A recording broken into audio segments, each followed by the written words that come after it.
প্রিয় দেশবাসী, আসসালামু আলাইকুম। আজকা পবিত্র শুক্রবার, গরিবের হজের দিন।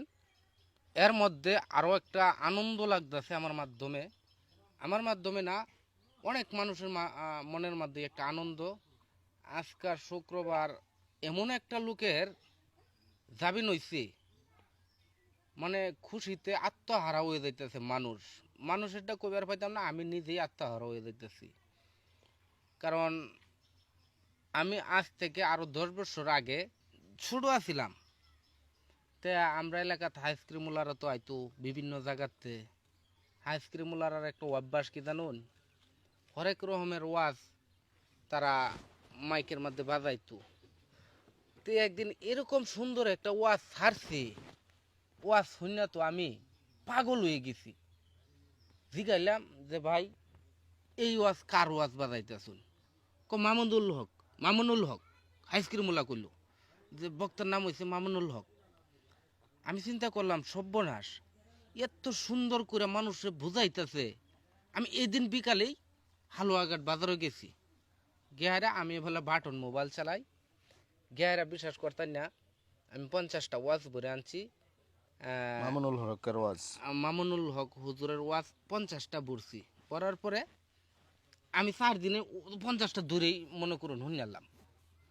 50টা ওয়াজ শোনার পরে আমি যে আগের জীবনযাপনটা যেভাবে খাড়াইছি, ওয়াজটি শোনার পরে মানে সকল দিক দিয়ে আমি পরিবর্তন হয়ে গেলাম। কীরকম পরিবর্তন হইলেন? আমি এরকম পরিবর্তন হয়েছি, আগে তো মনে করুন শুক্রবারে খালি নামাজটা পড়তাম, এমনি 5 ওয়াক্ত নামাজ পড়ছি না। তো ওয়াজটি শোনার পরে শুক্রবার তো মানে নামাজ। একটা মনের পরিবর্তন আসছে, হুম ইসলামিক শুক কথাবার্তা শুনতে শুনতে একটা ভিতরে আল্লাহ হয়তো বা হেদায়েত দিচ্ছে। আল্লাহ আমার এই হেদায়েত এরকম ভাবে করছে, আমি আপনারা বুঝাই কইতাছি, বিশ্বাস করতেন না ভাই। আমি ওয়াজটি শোনার পরে মনে করুন আমি 5 ওয়াক্ত নামাজ ধরেছি। আচ্ছা, এনো আমি একটা কথা কই। আমি 2021 সালে যখন গ্রামে আইলাম, আয়াদিহি ইসমাইল ভাই তো ধান টান কাটে, এলাকায় কৃষি কাজ করে। তো উনি বাটন মোবাইল চালায়, স্যাম্পনি স্যাম্পনি একটা মোবাইল 2200 টাকা দাম। তো ওই মোবাইল ভরা শুধু আল্লামা মামুনুল হক সাহেবের ওয়াজ। সো আমি তখন থেকেই জানি যে ইসমাইল ভাই ওনার প্রতি, তখন কিন্তু মামুনুল হক সাহেব গ্রেফতার হয়ে গেছে। অর্থাৎ আমি যখন 21 সালে এখানে আসছি তখন মামুনুল হক সাহেব অ্যারেস্ট হয়েছে। যাই হোক, ওটাই বোঝাইতে চাইতেছে যে উনি আসলে মামুনুল হক সাহেবের কি পরিমাণ ওয়াজ নসিহতগুলা শুনতো। আমি দেখছি এখান থেকে যদি আমাদের বাড়ি থেকে 20 কিলোমিটার দূরে বা 50 কিলোমিটার দূরেও যদি ওয়াজ হয়েছে, উনি গাড়ি ভাড়া দিয়ে সেখানে ওয়াজ শুনতে গেছে বন্ধু বান্ধবরা মিলে। আমরাও গেছি। আমি পার্সোনালি যখন সাভার থাকতাম, সাভারে মামুনুল হক সাহেব কয়েকবার করে আমি ওনার প্রোগ্রামে অ্যাটেন্ড করছি। তো আজকে যেই অভিজ্ঞতাটা, যেই আমরা আবেগটা শেয়ার করব, সেটা আমি মনে করি সবাই খুশি এক্ষেত্রে। কারণ আল্লামা মামুনুল হক সাহেবের একটা জামিনের ব্যবস্থা আল্লাহ করেছেন। আর আমরা আশা করব যে ইসমাইল ভাই আরও যে আলেমগুলা আছে কারাগারে বন্দি, হুম। আল্লাহ যেন তাদেরকেও মুক্ত করার একটা তৌফিক বা ব্যবস্থা বা একটা রহমত দিয়ে হ্যাঁ, দেন। অবশ্যই আল্লাহর কাছে তো সব কিছু।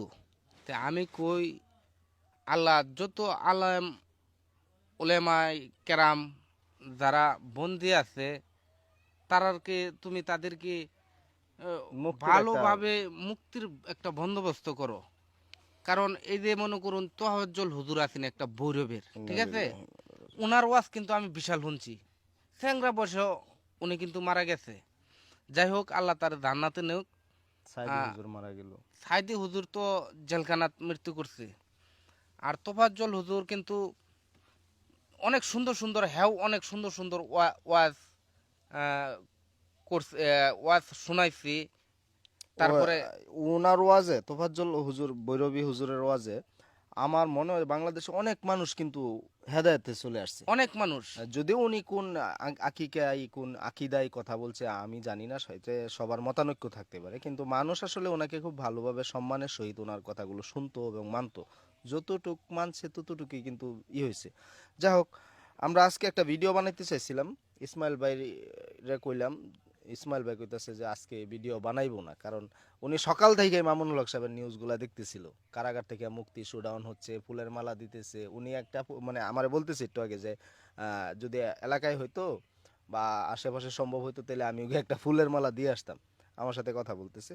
তো ওই জন্য কইলাম যে আমাদের আবেগটা একটু শেয়ার করি আপনাদের সাথে, যে আমরা আসলেই খুশি। আপনারা দোয়া করবেন অন্যান্য যে আলেম ওলামা আছে, যেই মজলুম মানুষগুলা আছে বন্দি, তারা, তাদেরকে যেন আল্লাহ একটা হেদায়েতের ব্যবস্থা করে। ইসমাইল ভাই আর কিছু বলবেন? না, আর কিছু বলার মতো কিছু নাই। যদি মনের মধ্যে যে আবেগ, এই বিল ভরাও যদি কই, খালি কইতেই থাকবাম, ঠিক আছে। তা আমি মামুনুল হক হুজুরকে একটাই কই, যে আগের মতন, আগে যে ওয়াজটি করছে মানুষে শোনাইছি, এ সমস্ত কিছু ওয়াজ আবার নতুন করে শুরু করুক, আমরা শুনি, দেশের মানুষে হইনা যাতে হেদায়ত, ঠিক আছে। আর ওনার ওয়াজ অনেক সুন্দর। একটা যদি বেধর্মী মানুষও ওয়াজ শুনে, ওয়াজ শোনার লগে লগে হ্যাঁ ভালো অনের চেষ্টা করব। তো সবাই ভালো থাকবেন, সুস্থ যা হোক, থাকবেন। সবাই দোয়া করবেন, আমাদের জন্য দোয়া করবেন। আল্লাহ হাফেজ।